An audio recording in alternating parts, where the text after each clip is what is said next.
The message came in just as I wrapped up the final merger documents for a tech acquisition.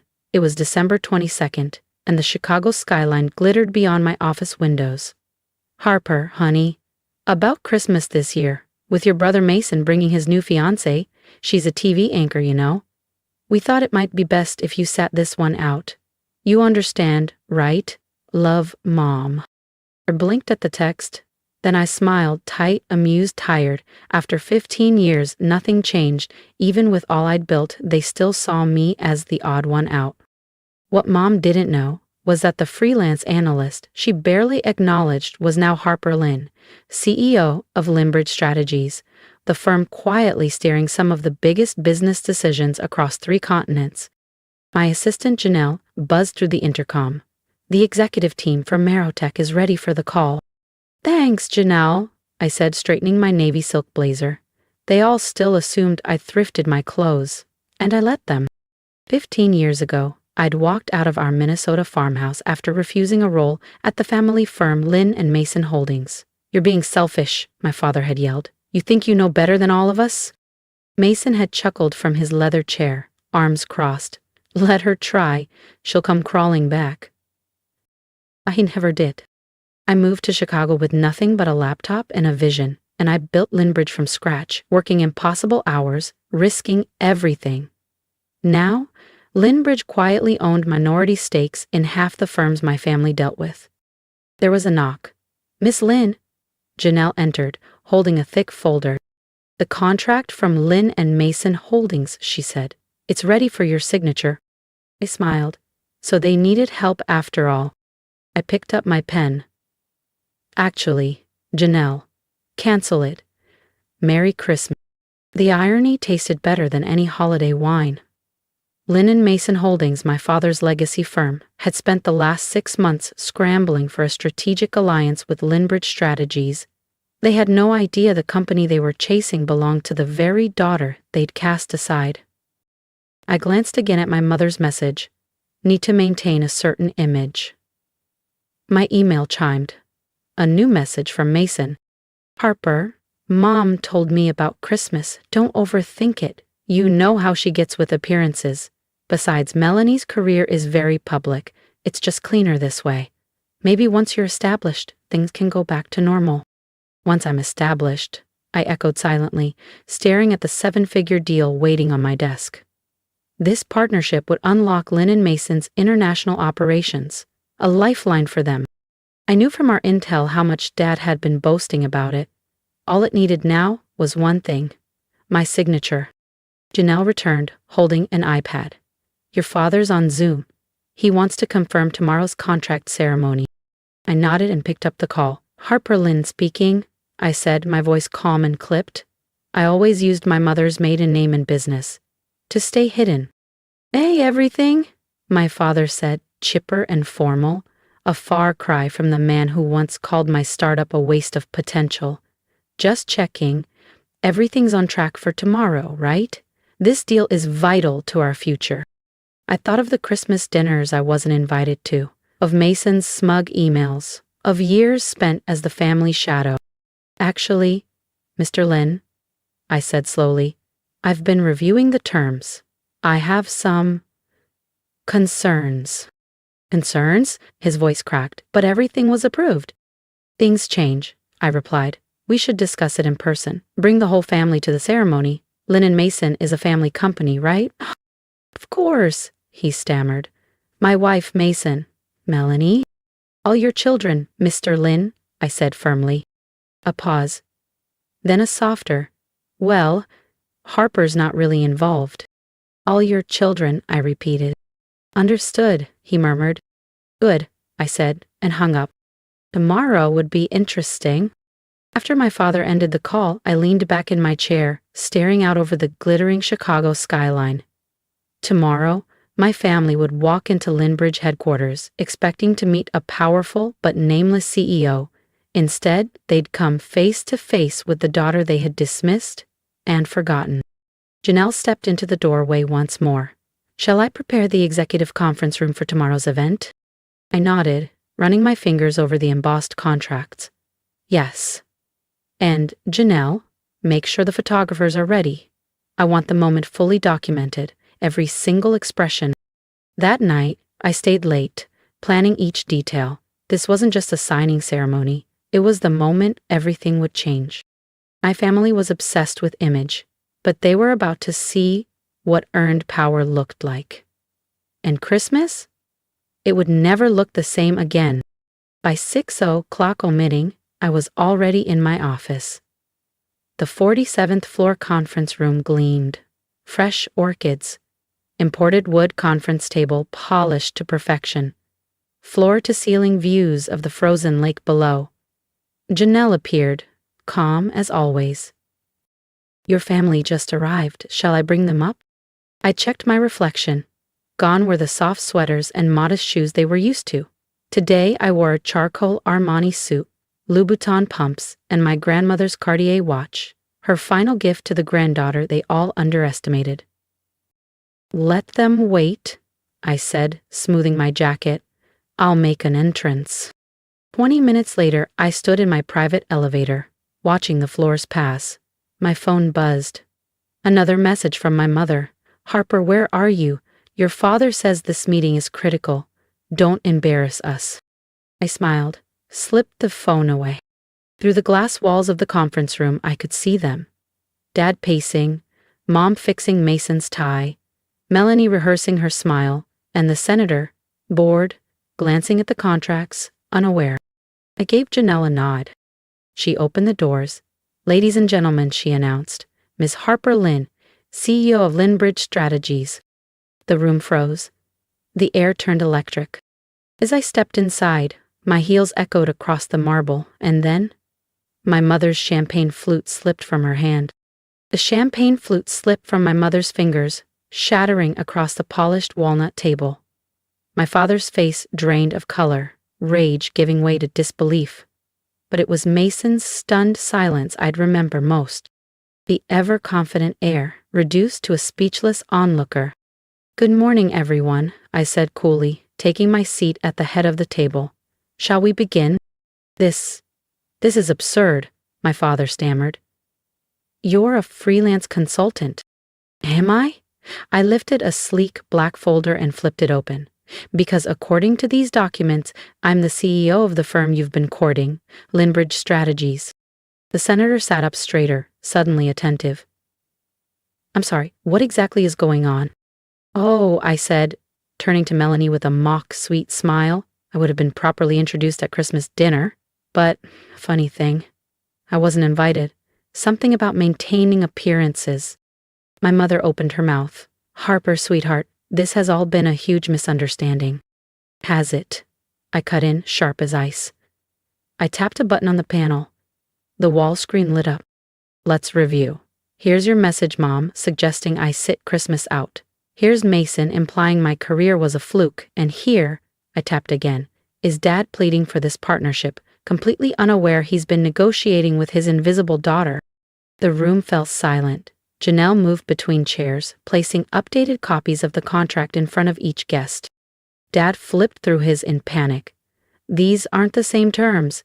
These are different," I agreed. "I've made revisions. I've had time, years actually, to decide how I wanted this moment to go." Melanie leaned forward. "You can't do this. Lin and Mason has plans, expansion, investors, like how I had plans when I launched my business with no support," I said, "when I was dismissed at every holiday table." "That was different," Mom whispered. "We were trying to protect you from failure." "No," I stood, letting my voice cut through the air. "You weren't protecting me. You were protecting your social status." I gestured toward the city skyline beyond the glass. "Congratulations. Today the world learns exactly who the Lins are." I stood slowly, adjusting the cuff of my blazer. "The partnership is off," I said, voice calm and final. "Linbridge will be acquiring Marotech directly, and as Dad likely realizes by now, that effectively blocks Lin and Mason Holdings from accessing the European market." My father collapsed into his chair, the weight of it finally settling in. Without the Linbridge partnership, without the capital injection from international expansion, Lin and Mason would remain exactly what it was, a dated regional firm operating under the illusion of relevance. "You can't do this," he murmured. "We're family." I paused at the door, then slowly turned. Family? That's funny, because just yesterday I was told I wasn't successful enough to be family. I tilted my head, feigning reflection. I wonder, will I be enough for Christmas dinner now? And with that, I left. The silence behind me was deafening. Through the glass, I glimpsed my mother pressing a designer handkerchief to her face, Dad staring hollowly at the shredded contract, and Mason, polished, prideful Mason, sitting slack-jawed, his plans crumbling like dust. Janelle fell into step beside me. That was intense. Are you okay? I glanced at the screen of my phone, another blinking message from my mother. Harper, please come to dinner. We need to fix this. I smiled faintly. Cancel the Christmas dinner, I said. I've got better plans. The fallout came fast. Voicemails, emails, pleading texts. Harper, we're still your parents. You're ruining us. This isn't how family solves problems. Please, let's meet face to face. Just us. I didn't respond. Linbridge finalized the Marrowtech acquisition, while Lin and Mason's stock began a slow, humiliating slide. Business headlines weren't kind. Lewin and Massenlos's ground in GMO play. Merger collapse tank. Family-owned firm. Linbridge takes lead in AI supply chain. 1 week later, I sat in my office reviewing new acquisition proposals when Janelle appeared again. Your brother's here, she said. Third time this week. But this time, he's alone. I pulled up the security feed. Mason stood quietly in the lobby, but this time, he wasn't wearing his tailored smile. His tie was loose. His eyes were tired. Something had changed. He looked tired. Send him up, I told Janelle after a pause. Mason stepped into my office slowly, his eyes scanning the space he'd never imagined his little sister commanding. The panoramic skyline behind me, the art, the quiet power in the details. Nice office, he said, voice low. Bigger than mine at Lin and Mason, though I guess that doesn't mean much anymore. What do you want, Mason? He dropped into a visitor chair. For once he didn't posture. Melanie called off the wedding. I raised a brow. Really? The perfect political couple couldn't weather a few headlines? She said she can't be tied to a sinking ship. He gave a hollow laugh. Said I no longer fit her image. The irony hung heavy. Dad's drinking again, he added. The board's starting to panic. Mom can't show her face at the club. Everything's falling apart. Because of me? I asked evenly. No, he admitted. Because we built everything on appearances. Just like my relationship. I nodded once. You all treated success like it had one look, and I never fit it. I deserved that, he said quietly. You deserved a lot more, I replied, my voice hardening. Do you know what it felt like, watching you all celebrate each other's wins while pretending I didn't exist? Mom threw parties for your every promotion. She never even remembered what I did. We thought you were struggling. You never asked, I cut in, standing. Not once. In 10 years did any of you ask about my company, my team, my vision? You were too busy dismissing me to see I had surpassed all of you. His silence said it all. Then real tears, not performative, welled in his eyes. I was awful to you. Yes. Can you ever forgive me? I looked at him, steady. Forgiveness isn't the issue, Mason. Trust is. And that's something you'll have to earn. Suddenly the door burst open. My parents strode in, ignoring Janelle's objections. Harper, my father snapped, though the usual thunder in his voice was gone. This has gone far enough, he continued. You've made your point. Oh, I said calmly, and what point would that be? You're successful, my mother said breathlessly. That we were wrong. Ed, we see you now, darling. So please, stop punishing us. I laughed, a cold, hollow sound. Do you think this is about revenge? About proving I made it? I rose from my seat and walked to the window, staring out over the glittering skyline. No. This is about consequences. About finally making it clear that your choices, your judgment, your disregard, your arrogance have weight. We're your parents, my father said, his voice cracking. Everything we did, it was to protect you. I turned slowly to face them. No, everything you did was to protect your image. I gestured toward the headlines on my tablet. Well, congrats. That image is now shattered. A crumbling company, a disgraced engagement, and a family unraveling.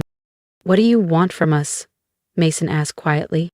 What I wanted, I said, was your belief when I was building Linbridge, your respect when I succeeded, to be treated like family, not like a mistake.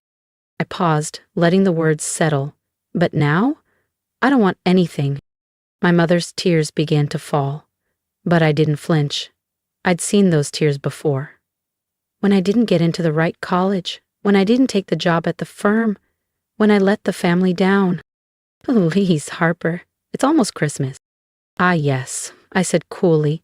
The Christmas dinner I was too much of a disappointment to attend. Tell me, do you still need to maintain appearances? Or did that vanish when your golden boy got dumped? My father stepped forward. Just tell us. Board seats, equity, a public apology? Name it. I shook my head. You still don't get it. I don't want what you have. Linbridge is worth 10 times what Lin and Mason ever was. What I wanted, I said softly, was a family that valued me. Not for what I could do, but for who I am. I pressed the intercom. Janelle, please escort them out and update the security list. Harper, please, my mother whispered. We can fix this. No, Mom. You don't fix a decade of dismissal with a desperate apology. As the door closed behind them, I sat in silence, city lights flickering below. Then my phone buzzed. Heard what happened. Your grandmother would be proud. Christmas dinner's at my place this year, Margaret. I smiled, for real this time. This year, I'd be spending Christmas where I truly belonged. I smiled, a quiet warmth spreading through me as if a weight had finally lifted. Sometimes, family isn't defined by blood, but by those who believe in you when no one else does. The next morning, I gathered my executive team at Linbridge Strategies. It was time. We were launching our boldest move yet. A complete restructuring of the consulting landscape, starting with the acquisition of 3 mid-tier firms across the Midwest. Lin and Mason Holdings wasn't on the list. As I stood before the board, laying out our strategy, I thought briefly of the Christmas dinner happening in my parents' home. The glossy table, the curated wine, the hollow toasts, all of it built to preserve a crumbling illusion. Meanwhile, I was building something real. A week later, Janelle placed a small package on my desk. Inside was my grandmother's old leather business card holder and a note from Margaret. She always said you'd outshine them all. Looks like she was right. I placed it on my desk, right beside my nameplate. A quiet reminder, success isn't defined by those who show up when you've made it, but by those who stood by you when you were still rising. My family had wanted to preserve their image. Well, they got one, just not the one they expected. And me, I had the one I earned, respected, fulfilled, and completely free. So when someone asked me later, do you ever miss your family? I smiled, turned back to my desk and said, I have a company to run. Because that was worth more than any seat at their table. If you've ever been underestimated, cast aside, or told you weren't enough, this story is for you. I didn't build my life to prove them wrong. I built it to prove to myself that I was right to believe in the quiet fire inside me. If you felt something in my story, leave a comment. Tell me what you overcame. Or just say, I see you. Because I know how much that can mean. And if there's one thing I've learned, it's this. You don't need their seat at the table. Build your own. And one day, they'll wish they had a place there.